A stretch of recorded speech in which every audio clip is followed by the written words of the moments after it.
കന്യകാവ്രതക്കാരുടെ കാവൽക്കാരനായ വിശുദ്ധ യൗസേ പിതാവിനെ കുറിച്ച് നമുക്കൊന്ന് ധ്യാനിക്കാം. പരിശുദ്ധ അമ്മയുടെ കന്യകാത്വം കാത്തു സംരക്ഷിക്കുവാൻ, അവളെ ജീവിത വിശുദ്ധിയിൽ ജീവിതാവസാനം വരെ കാത്തു സൂക്ഷിക്കുവാൻ, പരിപാലിക്കുവാൻ ദൈവം ഭരമേൽപ്പിച്ച രക്ഷകർത്താവാണ് വിശുദ്ധ യൗസേ പിതാവ്. പ്രിയപ്പെട്ടവരെ, നമ്മളുടെ അനുദിന ജീവിതത്തിൽ ജീവിത വിശുദ്ധിക്ക് വളരെയധികം പ്രാധാന്യമുണ്ട് എന്നുള്ള കാര്യം വിസ്മരിച്ചുകൂടാ.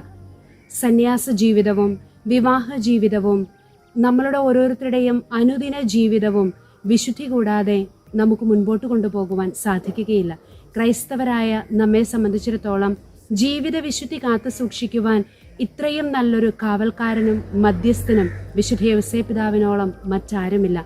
നമ്മുടെ ഓരോരുത്തരുടെയും ജീവിതത്തിൽ ചിന്തയും വാക്കും പ്രവൃത്തിയും എല്ലാം തമ്പുരാനോട് ചേർന്ന് നിൽക്കുവാനും വിശുദ്ധിയോടുകൂടി ജീവിക്കുവാനും നമുക്ക് ആത്മാർത്ഥമായിട്ട് പരിശ്രമിക്കാം.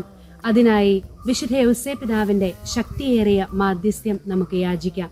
പരിശുദ്ധ അമ്മയെയും ഉണ്ണിയേശുവിനെയും കാത്തു സൂക്ഷിച്ച വിശുദ്ധ യൗസേ പിതാവ് ആ പവിത്ര മേലങ്കയ്ക്കുള്ളിൽ നമ്മെയും വിശുദ്ധരായി നിർമ്മലരായി കാത്തു സൂക്ഷിക്കട്ടെ.